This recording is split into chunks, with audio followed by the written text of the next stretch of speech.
Hey Hofstra fans, it's time once again for the WB Masons Coaches Report. I'm Rob Joyce, joined as always by the head coach of Hofstra Women's Soccer, Simon Riddiough. Coach, how are you?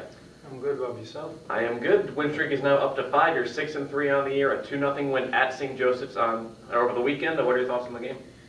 Tough game. We had to travel down there the same day, so 3.5 hour trip. Play on a tough field, similar to our old field, but a little bit narrow. And it was in torrential downpour. On top of that, you're playing a really good Atlantic 10 team. So from our perspective, coming away with a win was a really superb effort. And another shutout. That's 3 straight road shutouts that you had for your team. What's been working defensively? We've just got people playing well. Brittany Farriella's been leading tremendously.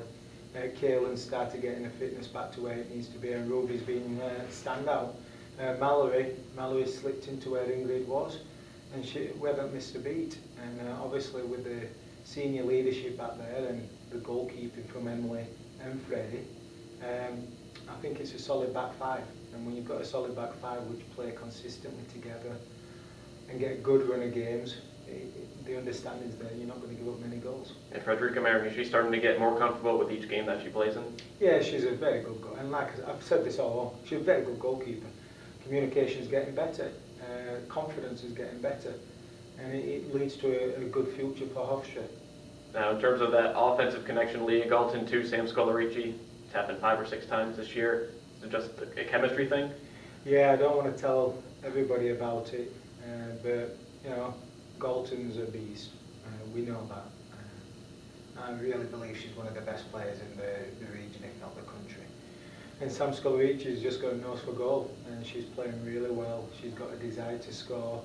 And as soon as Galton gets the ball, she knows that she's got to get in position to put it away, and she's getting there. And you know, she's willing to put her head where other players won't. She's willing to get kicked in the face. She's willing to get kicked in the back to score a goal, and that's a tremendous attitude to have. So we're really happy with both of them. Lulu Echeverry starts again in place of an injured Amber Stobbs. You said last week that Lulu trying to get into starting game fitness shape. Is she getting better with that? Yeah, she showed on Saturday she's got some fitness still.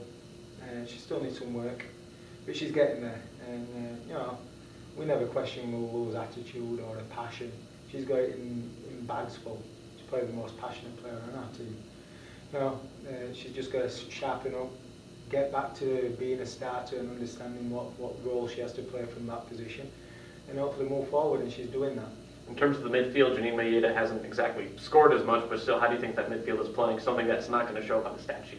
Yeah, she hit the post on Saturday, so you know, she's finding good places. She's finding good holes where she should be. And with her, TK and Chloe, with pretty much controlling the midfield area in possession stats and getting good looks for our forwards. So I'm really happy with all 3 of them at the moment. Now the non-conference slate is done. You're 6-3, 5-game win streak. What are your thoughts on the non-conference as a whole? Pretty happy. You know, outside of the Syracuse game, which Syracuse are a good team, I thought we gave away that game. I'd be unbelievably content if we were 7-2 right now. Penn State were number 4 in the nation when we played them.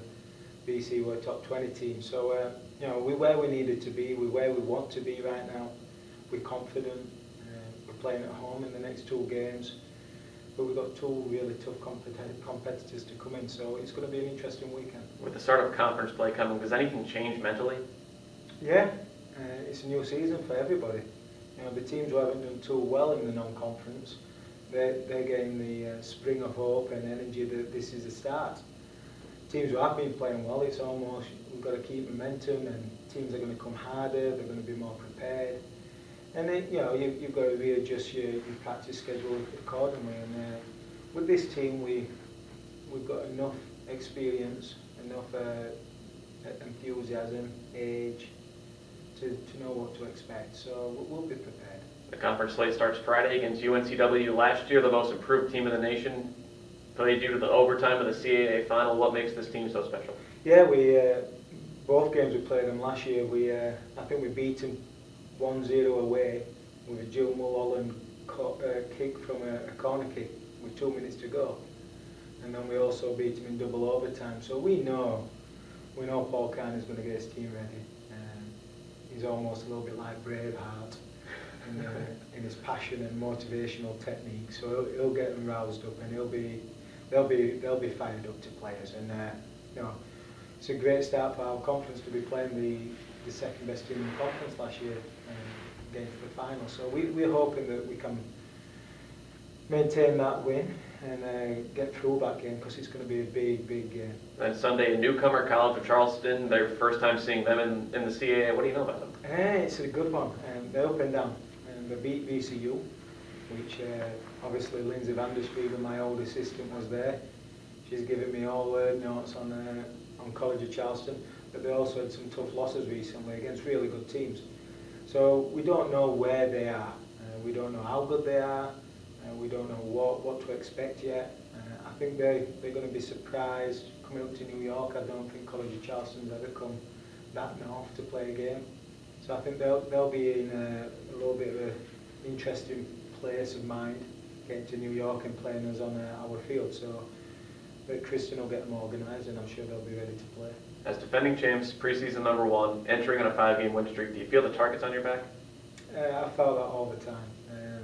Usually Hofstra doesn't get the respect it deserves, or it hasn't got the respect it deserves over the years. This year we've got it in abundance.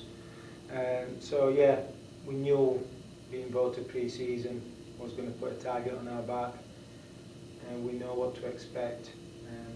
And no games are easy in the conference, especially this Friday. And they'll want some redemption from last year.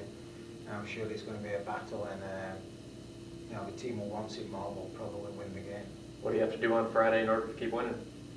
Stay organised and negate their chances, and hope that one or two of our special players will bring special performances. All right, Head Coach Simon Riddiough, thanks as always. Thanks, Rob. Hofstra takes on UNCW and College of Charleston at home this weekend. You can listen to the game through your Pride Zone account. I'm Rob Joyce. Thanks, Hofstra fans, for tuning in to the WB Mason Coaches Report with Simon Riddiough.